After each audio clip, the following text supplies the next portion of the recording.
안녕하십니까. 잠깐 기도하겠습니다. 사랑하는 하나님 아버지, 빌립보서 1장 관찰을 합니다. 하나님께서 알고 깨우치고 느끼고 감사할 수 있도록 주님 축복해 주옵소서. 이 시간 함께 해주실 것을 믿으며 예수님의 이름으로 기도합니다. 아멘. 오늘은 이 1장 관찰입니다.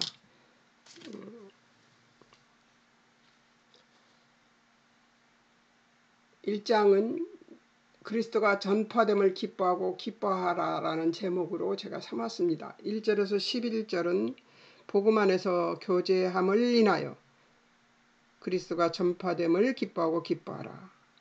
이 12절에서 18절까지는 매임에도 복음의 진보를 바라며 그리스도가 전파됨을 기뻐하고 기뻐하라. 또 19절에서 26절은 살든지 죽든지 그리스도로만 그리스도가 전파됨을 기뻐하고 기뻐하라. 또 27절에서 30절은 복음에 합당한 생활을 함으로 그리스도가 전파됨을 기뻐하고 기뻐하라. 이렇게 연결될 수 있도록 단락 제목과 장 제목을 삼으면 됩니다. 한번 보겠습니다. 이제 1장에서 바울이 그리스도를 섬긴 자세에 대해서 얘기를 했는데요. 그리스도를 섬긴 자세, 그러니까 바울을 주제별 목록 해가지고 그리스도와 연관된 쪽을 분석적 목록으로 만들어서, 그래서 바울이 그리스도를 섬긴 자세, 그 다음에 바울이 성도를 섬긴 자세를 나누었습니다. 이렇게 둘로 나눴습니다. 그러니까 이렇게 바울에 대해서 전면적으로 알 수 있는 계기가 되죠. 이렇게 되면 한번 보겠습니다. 1절, 예수 그리스도의 종 바울과 디모데는 그리스도의 예수 안에서 빌립보에 사는 모든 성도와 또 간 감독들과 집사들에게 편지하노니, 이렇게 나옵니다. 예수 그리스도의 종이라, 자기가 종이라고 얘기를 합니다. 나는 종이다. 누구의 종? 예수 그리스도의 종이다. 또 그리스도 예수 안에서 편지를 하는 거예요. 그러니까 다른 일반 편지를 보내는 것이 아니라 예수 그리스도 안에서 편지를 보내는 것이다. 바울이 생각하고 있는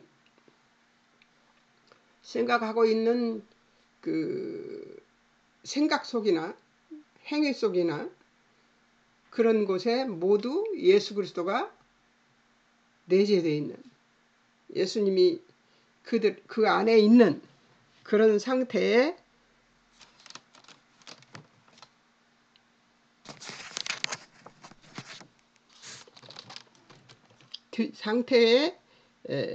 바울이다, 이 얘기를 하고 있는 것이죠. 2절, 하나님과 예수 그리스도께서 예수 그리스도에게로서 은혜와 평강이 있음을 아는 것이죠. 어느 누구에게서 어떤 곳에서 다른 곳에서 은혜가 평강이 오는 것이 아니라 하나님과 예수 그리스도로만 평강과 은혜가 있을 것이라는 얘기를 하는 것이죠. 자, 6절, 하나님의 성취를 확신합니다. 하나님께서 이루실 것을 확신하는 거죠. 7절, 자신의 매임 복음을 변명합니다. 확정함이 은혜에 참여하는 것으로 알고 있었습니다. 그러니까 복음에 대해서 확증을 가지고 있는 것이 은혜에 참여하는 것이 된 것이라고 알고 있었던 것이죠. 자, 8절, 예수 그리스도의 심장을 가지고 있습니다. 근데 예수 그리스도의 심장을 가졌다는 말은 여기 8절에서 보듯이 내가 예수 그리스도의 심장으로 너희 무리를 얼마나 사모하는지 하나님이 내 증인이시니라, 이렇게 얘기를 하는데, 심장으로 얘기를 한다 하는 것은 진짜 심장을 얘기하는 것이 아니라 그 마음을 가지고 그들을 위해서 하나님 앞에 기도하고 그러는 거라고 얘기를 합니다. 한때 예수 그리스도의 심장을 가지고 애쓰고 힘써서 기도했던 적이 있었던가 하고 생각을 해보면 정말 많은 날을 예수 그리스도의 심장을 가지고 많은 사람과 함께 기도하느라고 애쓰고 살았던 세월이 있었습니다. 근데 이게 돌아보면 참 어리석습니다. 우리 인생이.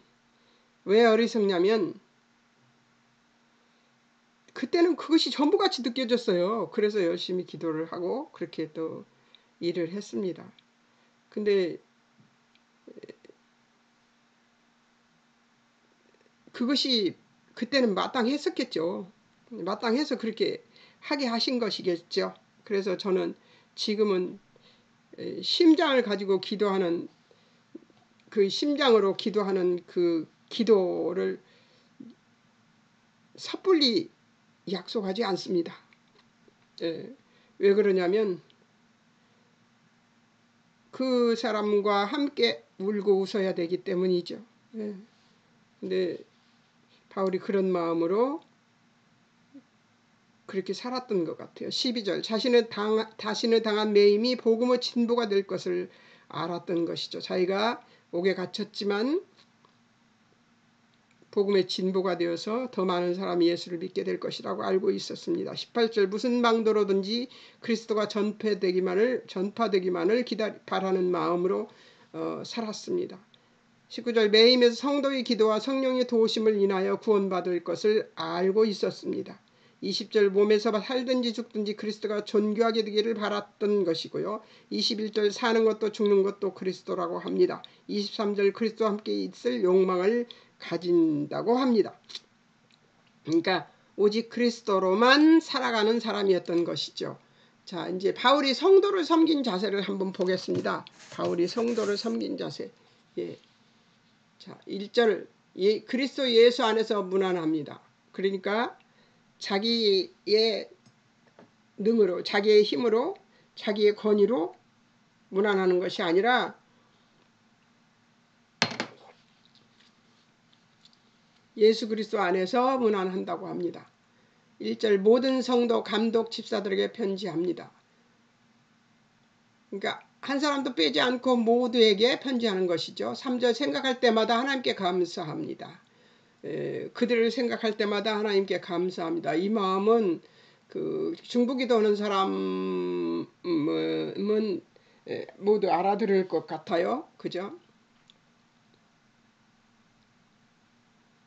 첫날부터 5절 첫날부터 이제까지 교제한다고 합니다.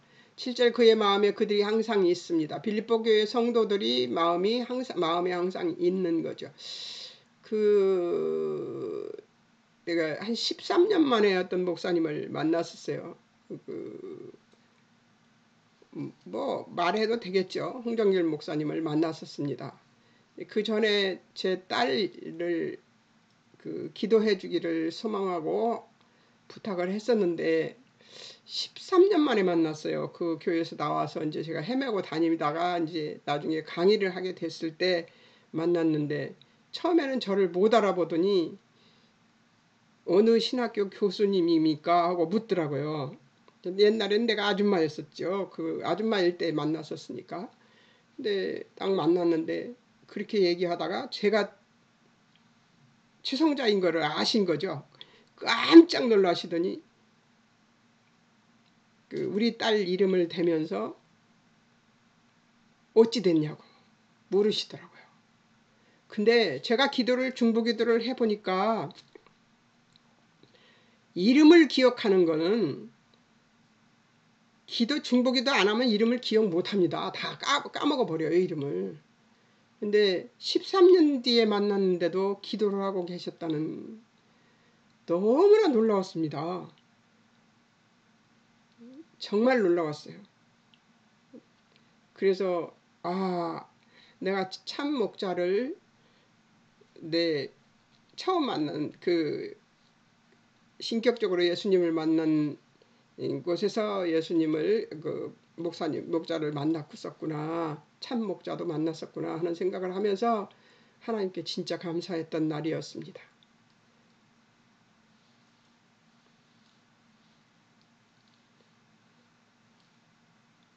그들이 항상 그렇지 않으면 그렇게 이름을 기억할 수 없어요.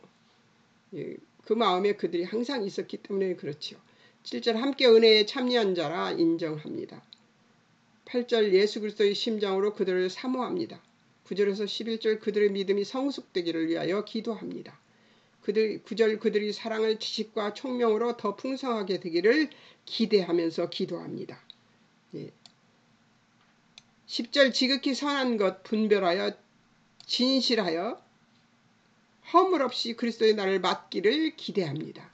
11절 예수 그리스도로 말미암아 의의 열매가 가득하여 하나님의 영광과 찬송이 되기를 소망합니다.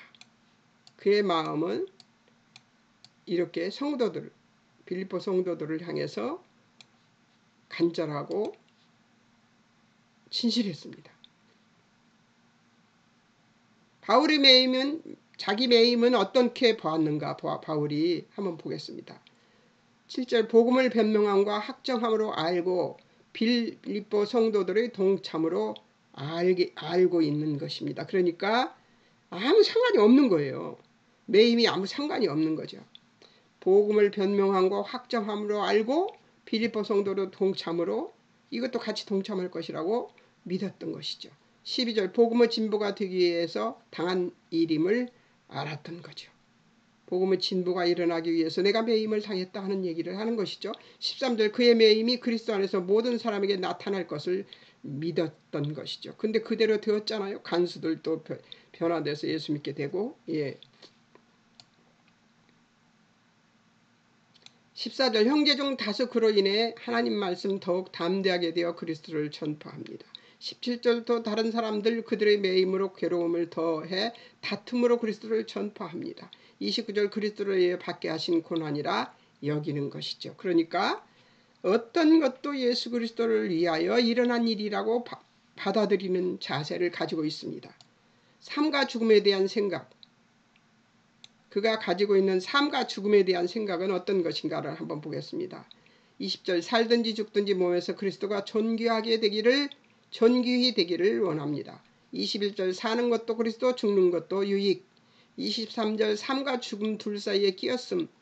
23절 떠나서 그리스도와 함께 있을 욕망 있으나 즐겁게 있는 마음을 그리스도와 함께 있을 욕망을 즐겁게 여기지만 그러나 22절 24절 육신으로 사는 것 일의 열매에 위한 유익으로 하나님이 그리스도의 일을 위한 열매에 위한 유익으로 알고 이것도 감사한다는 것이죠. 20절 9.23 그리스도 예수 안에서 성도들의 자랑이 풍성하도록 하기 위하여 27절 멀리서 복음의 신앙에 협력하고 28절 30절 대적자들과 싸움이 바로 이 매임이라는 것이죠. 그의 권면 복음을 가진 자처럼 살라. 12절 나의 당한 일이 도리어 복음의 진보가 될 줄을 알기를 원한다. 27절 30절 두려워 말고 복음에 합당한 생활을 하도록 권면하고 있습니다. 흐트러짐이 있습니까? 지금까지 바울에 대해서 읽어보니까 연구를 해보니까 어때요? 흐트러집니까? 하나도 흐트러짐이 없는 모습이에요. 그가 매여있고 비록 감옥에 갇혀있지만 그의 매임은 그를 흐트러지게 만들지 않습니다. 자, 복음의 진보를 한번 보겠습니다. 복음이 어떻게 진보되는지, 복음의 진보의 방법. 하나님이 하신다. 두려워 말라로 제목을 삼았습니다. 제가 5절에서 복음에서 교제함으로 6절 하나님께서 시작하심으로 6절 그리스도 날까지 있을 줄을 확신함으로 7절 매여 변명과 확정함으로 7절 동역함으로 8절 11절 기도함으로 12절 17절 바울의 매임의 유익이 나타남으로 13절 온 시대안과 기타 모든 사람에게 나타남으로 14절 16절 형제 중 다수가 안 옮겨놓고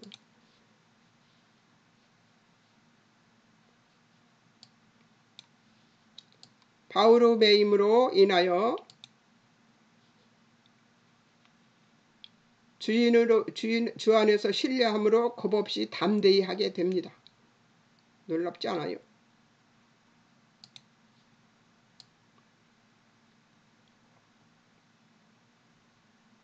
16 착한 뜻으로 15절 착한 뜻으로 16절 사랑함으로 16절 바울이 복음을 변명기 위해 세우심 받은 줄을 알고 형제 중 다수는 그렇게 하고요. 어떤 이들은 또 어떻게 하나요? 16절 30절 16절 투기와 분쟁으로 17절 바울의 매임 괴로움을 더하게 할 줄 생각하고 17절 순전치 못하게 다툼으로 그리스도를 전파하고 18절 예물로 참으로 무슨 방도로든지 그리스도를 전파하므로 20절 26절 바울이 육신에 거하여 있으므로 27절 30절 그리스도를 믿는 것과 함께 그리스도를 위해서 고난받는 것으로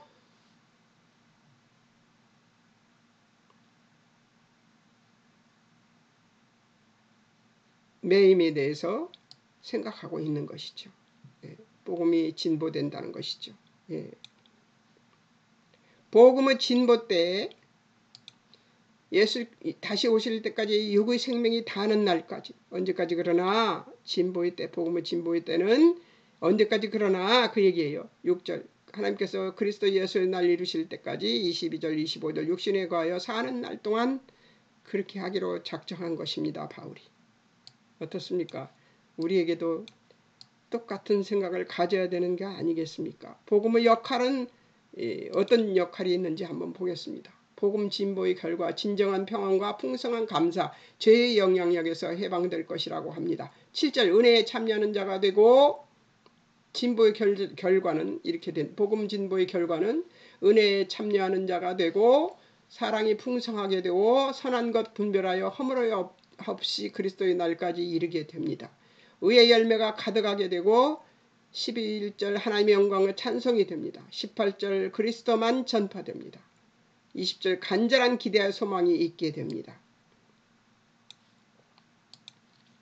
20절 21절 살고 죽는 것이 상관이 없고 담대해집니다. 27절 복음의 신앙을 위하여 협력하게 되고 28절 아무 일에든지 대적하는 자를 인하여 두려워하지 아니합니다.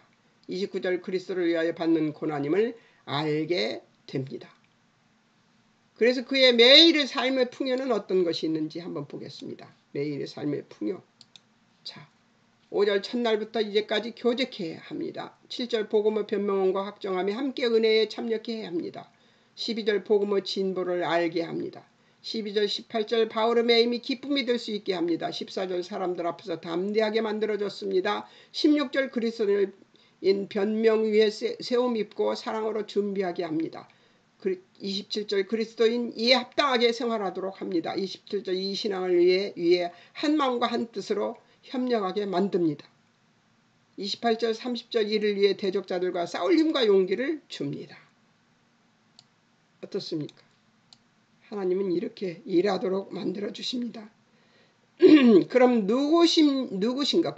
예수 그리스도는 누구신가? 신자에게는 누구신가? 그리고 하나님은 누구신가? 신자에게 하나님은 누구신가를 보는데요. 이건 하나님 예수 그리스도 주제별 목록한 것으로 해놓은 것입니다. 1절 주인이 되시는 분 예수님은 1절 그리스도인에게 그리스도 안에 거하시는 분, 그리스도인 안에 거하시는 분, 2절 은혜와 평강의 보급 근원, 6절 10절 주의 날이 있어 이루실 일이 있는 분, 11절 의의 열매가 가득하게 하시는 분, 11절 하나님의 영광과 찬송이 되게 하시는 분, 이 예수님을 알면 그 다음에 우리는 손들고 항복할 수 있을 것 같습니다. 13절 바울의 매임이 원인, 14절 그리스도 안에서는 매임도 복음 전파의 수단이 된다.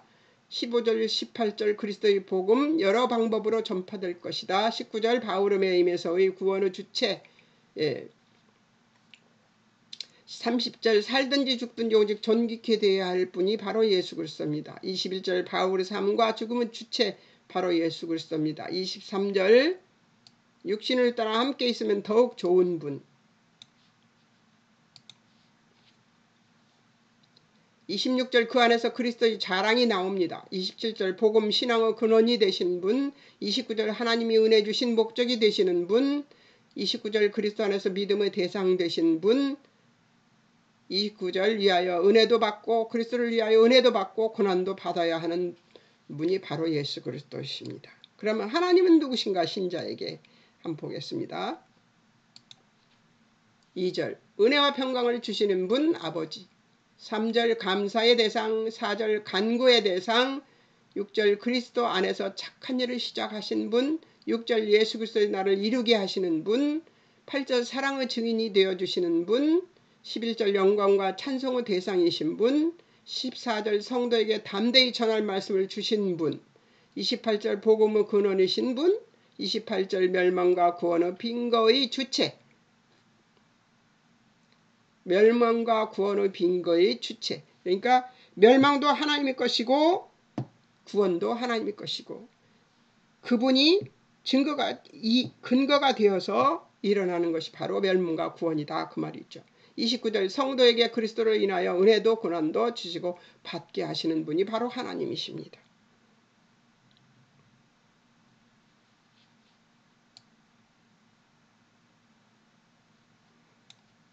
쭉 말씀만 그냥 계속 보고 왔는데요. 한 장 한꺼번에 다 해도 되겠습니다. 21분밖에 되지 않았어요. 복음에 합당한 그리스도의 삶 권면하라. 하라를 주제별 목록한 것입니다. 한번 보시겠습니까? 12절 바울의 매임이 도리어 복음의 진보임을 알아라. 27절 그리스도의 복음에 합당하게 생활하라. 27절 이심으로 너희 서서 복음의 신앙을 위하여 협력하라. 서로 협력하라는 얘기를 하고 있는 것이죠. 자, 28절 대적하는 자를 두려워하지 말라. 29절 그리스도를 믿으라. 29절 그리스도를 위하여 고난도 받으라. 30절 대적자와 싸우라. 30절 너에게도 나와 같은 싸움이 있다. 예수님과 같은 싸움이 있다는 것이죠. 확신을 말합니다. 6절 하나님께서 그리스도 날까지 이루실 줄을 확신하고 바울이 확신한 것입니다. 19절 바울의 매임에서의 구원이 있을 것이다. 너의 간구와 그리스도의 성령이 도우심으로 구원받게 될 것을 확신한다. 22절 26절 생사를 넘는 확신을 가지라. 사나 죽으나 상관없이 믿음의 진보와 기쁨을 위해서 그렇게 생각한다는 것이죠. 자, 바울의 기쁨 4절 첫날부터 이제까지 복음에서 교제함으로 기쁨으로 항상 간구한다고 합니다.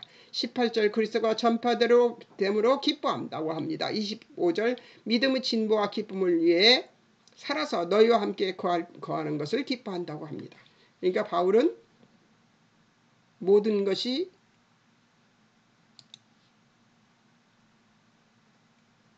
복음의 진보에 목숨을 걸고 있는 것입니다.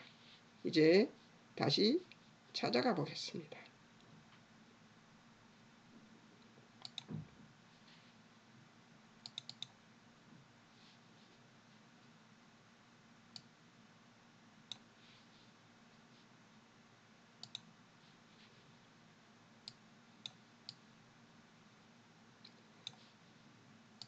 이제 적용점을 한번 보겠습니다. 나의 복음 진보를 위한 헌신은 죽을 수 있고 져도 되고 손해봐도 상관없는 것까지인가. 그 타이틀이 너무 요란스럽다. 한번 보겠습니다.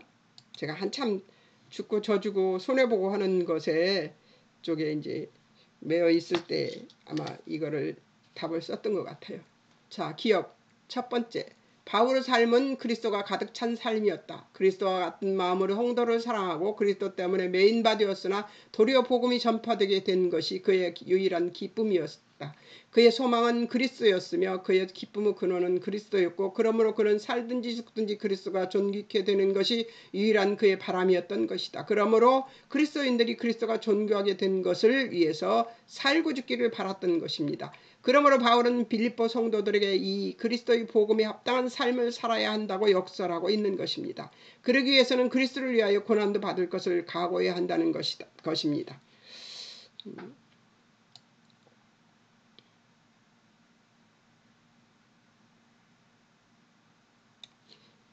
그리스도께서 바라시는 진정한 그리스도인의 서는 그 결과가 그리스도께서 존귀하게 되는 것이라는 것입니다. 그러니까 우리의 명성이 높아지는 것이라든가 우리가 존귀해지는 것이 아니라 그리스도가 존귀케 되는 것이라는 것이죠. 하나님께서는 오늘 우리 삶에서도 그리스도가 존귀하게 되시는 열매가 맺히기를 바라시는 것입니다. 정말 어렵더라고요. 예수님이 존귀케 되는 그것을 해내는 것은 가뭄에 콩나듯이 한 번씩 이루어집니다.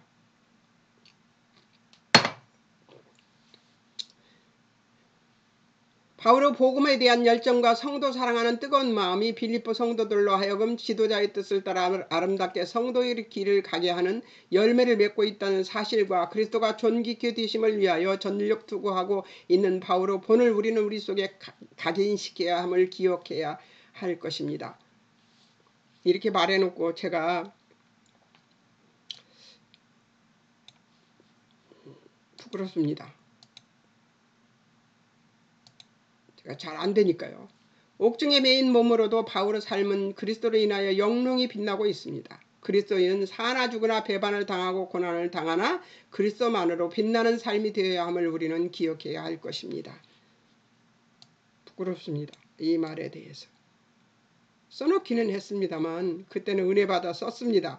근데 지금 이 은혜 받은 때를 지나서 지금 와서 제가 23년에 썼네요. 23년에 썼는데 은혜 받은 때를 지나서 제가 지금 그렇게 살고 있는가 생각해 보면 많이 부끄럽습니다.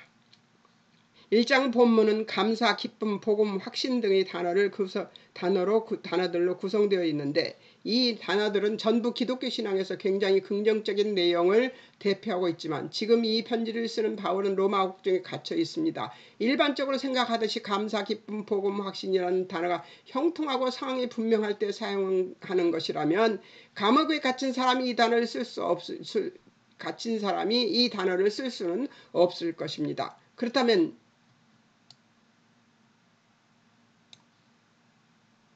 현실이 이런 단어들을 쓸 형편이 아닌 바울이 이 단어들을 쓴 바울의 현실에 대한 이해는 무엇이라고 말할 수 있겠는가? 우리는 복음을 전할 때 예수 믿으면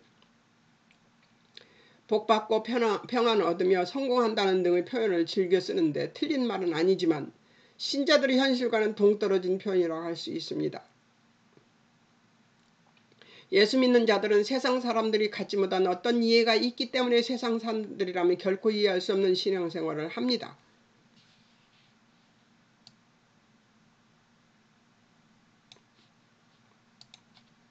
바로 이 신앙생활이 세상 사람들이 기대하는 것과는 전혀 다른 의미로 그 단어들을 사용하게 한다고 빌립보서는 우리에게 말하고 있는 것입니다.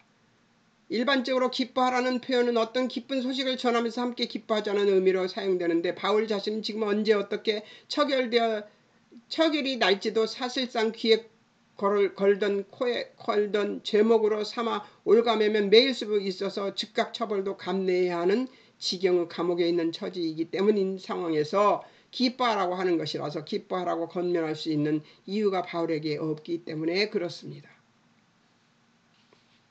그런데 기뻐하라고 하잖아요. 그죠?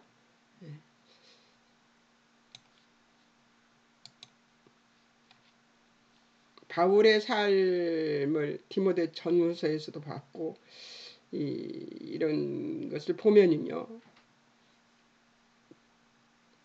참 기가 막힌 상황에 처해 있으면서도 어디서 그렇게 솟아나는 믿음이 솟아나는지 정말 부럽습니다. 근데 그 믿음을 갖고 싶어요. 저도. 여러분도 갖고 싶으시죠? 아멘이실 줄 믿습니다. 바울이 빌립보 교회에 기뻐하라고 권면한 이유의 한 가지는 자신의 상태에 대한 사도 바울의 신앙적인 이해에 동참하라는 말일 것입니다. 그가 그렇게 생각하고 있으니 너희도 이렇게 기뻐하고 즐거워하고 앞으로 쭉쭉 나가라는 얘기죠. 빌립보 교회는 신앙생활에 어려움이 있었지만 바울마저 옥에 갇힘으로 더 어렵게 된 것입니다.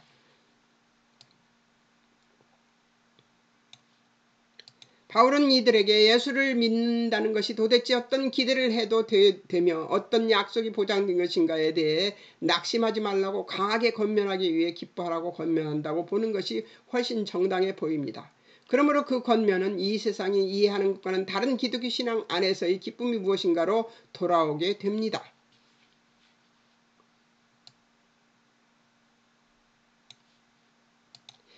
사도 바울이 옥중에서 이런 글을 쓸 수 있는 이유는 재판을 앞두고 죽을 수도 있는 상황에서 또 빌립보 교회가 가지는 어떤 어려움 속에서도 그가 기뻐하라고 강력하게 권면할 수 있는 이유는 무엇인가 하면 잘 될 것이라는 낙관적인 생각이라기보다는 우리가 볼 때 실패 같고 가치 없어 보이는 것까지 포함한 하나님의 일하심에 대한 어떤 신앙적 이해일 수밖에 없다는 것으로 봐야 할 것입니다.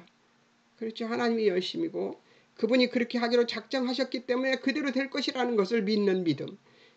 예수님 다음으로 믿음이 좋은 사람이 아닌가 이런 생각을 해봤습니다. 바울은 예수님 다음으로 믿음이 좋은 분이 아닌가 그런 생각을 해봤었습니다. 이걸 쓸 때. 저라면 그렇게 못할 것인데 어떻게 여기서 이런 편지를 쓸 수 있었을까 그런 생각을 해봤습니다. 저는 몸이 조금만 아픈 것 가지고도 그렇게 고생을 하고 10여 년 동안 헤맸는데요. 참 부끄럽고 창피합니다. 바울이 복음을 전하다 억울하게 투옥되는 것을 보자 다른 사람들이 담대하게 되었다는 것은 신자들이 신앙생활 중 실패한 이 모든 것이 다 내가 잘못해서 또는 내가 불행을 자초해서 생긴 일이라고 생각하는 경향과 또 하나님은 잘잘못에 대하여 보상하시는 분이라고 생각하는 것들에 오해가 있는데 바울의 투옥으로 인해 누군가가 이러한 생각들을 돌파하게 되었다고 하는 것입니다. 누군가가 바로 바울이죠. 바울은 매임에 상관없이 아버지 일을 할 수 있다고 생각하는 것이죠.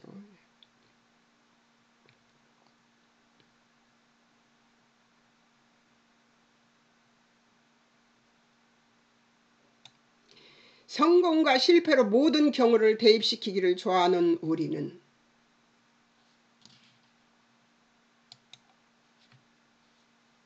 하나님은 모든 존재의 유일하신 주관자이시므로 그분의 뜻에 맞으면 당연히 성공하고 형통하다는 발상은 사실 성경에는 없습니다.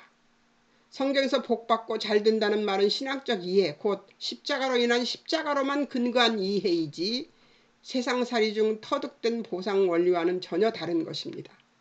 1장 14절에서 형제 중 다수가 이 일로 자신의 생각을 돌파했다는데 이 다수는 자신들의 신앙생활에서 어떤 보이는 보상의 증거가 없어 흔들던 사람이었습니다. 힘들던 사람이었습니다. 신자된 이후의 삶이 반드시 변화되어야 한다고 생각했던 사람들. 그들이 누가 봐도 진짜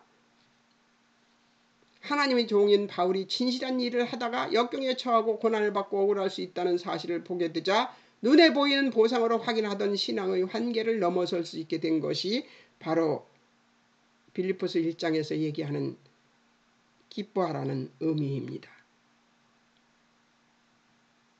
고난 속에서도 꿋꿋하게 이겨내며 성도들에게 그 옆에 있는 사람들에게 자신의 그 목적은 매여도 상관없고 매여이지 않아도 상관없는 사람으로 살아가면서 예수님을 증거하고 복음의 진보를 바라보는 바울의 모습을 보면서 그 어떤 것도 복음을 가로막을 수는 없구나 하는 것을 깨달은 사람들이 하는 행동이 바로 바울을 비판하고 판단하고 하면서도 바울의 뜻을 따라가는 모습을 보였다는 것이지요.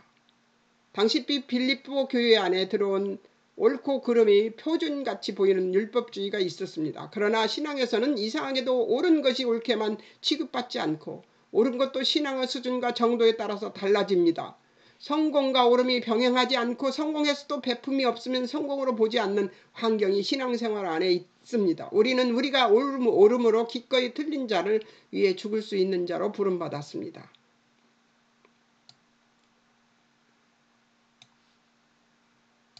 그래서 옳고 바름이 아닌 것입니다. 어떻게 내가 아니면 죽어버릴 수밖에 없고 바보가 될 수밖에 없는 자를 끌어안아 보호하느냐. 내가 대신 칼을 맞느냐의 문제로 진전하는 그런 자로 바뀌는 것입니다.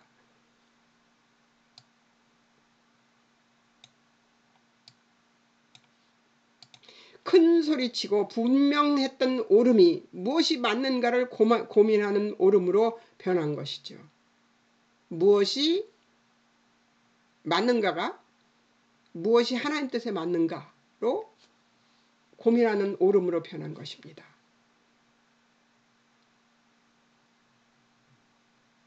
이것을 위해 오늘 하나님이 저에게 말씀을 오늘 주신 것 같습니다. 예, 맞아요. 큰 소리치고 분명했던 옳음이 무엇이 맞는가를 고민하는 옳음으로 변한 것입니다. 무엇이 맞는가? 하나님 뜻에 맞는가? 빌립보 교회의 난제는 무엇이 옳고 그른가를 판가름할 수 없는 신앙상의 혼란입니다. 더구나 그들에게 복음을 전하고 교회를 세운 바울이 잡힌 것입니다. 신앙은 과연 무엇인가 흔들린 이유는 현실이 보상해주지 않기 때문입니다. 현실은 이 세상에서 우리를 보상해주지는 않습니다. 예수 믿는 우리를 보상해주는 것은 없습니다. 그렇기 때문에 섭섭해서 서운해서 이런 말들이 나오죠. 복음이 무엇이기에 이런 상황에서 기뻐하라고 하시는 것일까? 6절에 답이 있습니다. 너희 안에 착한 일을 시작하신 이가 그리스도 예수의 날까지 이루실 줄을 우리는 확신한다는 기독교 신앙의 모든 근거와 소망은 예수님을 보내신 하나님께로 돌아가는 것입니다. 원인과 근거가 모두 하나님께 있는 것입니다. 하나님은 창조시에 우리를 하나님 형상으로 만든 우리를 복 주시고 번성케 하시고 충만케 하실 것이라고 말씀하신 그 말씀대로 우리를 예배자의 복과 충만한 성령 충만한 복을 허락해 주실 것입니다. 그러기 위해서 우리에게 뭐라고 하십니까? 그때로 돌아가라는 것이죠. 그때 하나님만 의지했던 대로 돌아가라는 거예요. 하나님만 의지해서 살았던 그때로 돌아가라는 것이죠. 하나님은 신실하고 성실하심으로 그가 우리를 붙들고 놓지 아니하십니다. 이것이 가장 큰 이유입니다. 하나님은 우리를 사랑하시기 때문에 쩔쩔매십니다. 네. 하나님이 우리를 사랑하셔서 지극히 사랑하셔서 쩔쩔매십니다. 아들을 주기까지 우리를 사랑하신 거 아닙니까? 그 사랑으로 우리를 붙들고 계시기 때문에 우리는 실패하고 일주일 동안 전 실패한 인생을 살았습니다. 욕심을 그렇게 부려요. 예, 먹으면 죽는데도 먹는 것에 욕심을 부리고 있는 것, 저를 볼 수 있습니다. 그래서 막 욕심을 부리는 내 모습을 지켜보면서 토요일 날은 절망을 했습니다. 예. 그런데 사실 오늘 아침에 정말 예배 드리는 게 너무 힘들었어요. 왜? 이런 자가 하나님 앞에 예배 드리는 것이 맞아? 막 이런 생각이 그게 사단이 주는 마음이죠. 그런 마음이 드는데도 아니야. 그래도 하나님께 예배 드리는 것은 드려야 돼. 내가 어떤 모습이든 상관없어. 하나님은 나를 사랑하시는 것을 쩔쩔매며 사랑하시는 하나님이신데 내가 무엇이 두려워서 예배를 안 드려? 예배 드리자. 그리고 앉아서 예배를 드렸는데요. 말씀을 들었는데도 전혀 저기가 안 됐어요. 그래서 오늘 말씀 전하는 것에서 은혜가 있을까 했는데 여기 있습니다. 우리 안에서 착한 일을 시작하신 이가 그리스도 예수의 날까지 이루실 줄을 우리는 확신하고 있습니다. 하나님께서 그 열심으로 그 성실하심으로 그 일을 하십니다. 우리를 바꾸실 것입니다. 아멘입니다. 여러분 아멘이십니까? 우리를 바꾸실 것입니다. 어떻게? 태초에 우리를 만드시고 우리를 복주시기로 작정하시고 우리를 충만케 하시고 번성케 하실 그 때로 그보다 더 좋은 때로 돌아가게 만들어 주실 하나님을 찬양합니다. 네. 그럼 기뻐할 수 있지 않겠어요? 이 예배가 성공된 예배가 되지 않겠습니까? 하나님은 신실하시고 성실하심으로 그가 우리를 붙들고 놓지 아니하신다. 이것이 가장 큰 이유임을 기억해야 할 것입니다. 아멘입니다. 자, 그 하나님을 믿어도 되는 이유는 예수님 때문에 때문입니다. 예수님이 기독교 신앙에서 늘 등장하는 이유는 하나님의 약속의 실체와 그 증명에서 예수님의 성육신과 그의 죽으심과 부활이 무시무시한 위력을 가지고 있기 때문입니다. 우리를 위해 자기 아들을 내어주사 죽이시는 것은 누가 할 수 있겠느냐는 것입니다. 우리는 자신의 신앙을 도덕성과 결과만으로 또는 자신의 느낌에 맡겨 확인하려고 합니다. 예, 어제 제가 했던 것이고 오늘 아침까지 했던 것입니다. 우리는 자신의 신앙을 도덕성과 결과만으로 또는 자신의 느낌에 맡겨 확인하려고 합니다. 예, 제가 오늘 아침까지 했던 일입니다. 신앙은 이런 것으로 확인할 수 없습니다. 아멘입니다. 예. 저에게 실망하고 낙심한 이유는 바로 그것이었습니다. 예.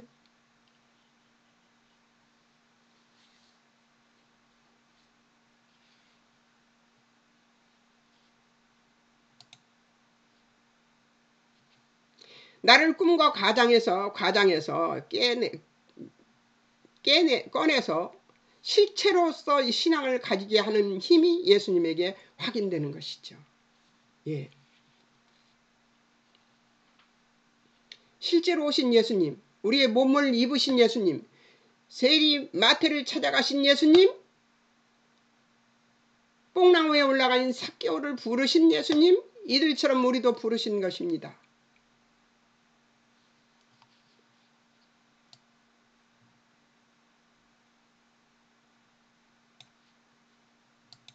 믿는데 부모, 한국교회 증인들이 불안하기 그지없는 우리에게 신앙의 내용의 근거가 무엇이었는가를 확인시켜주는 것입니다.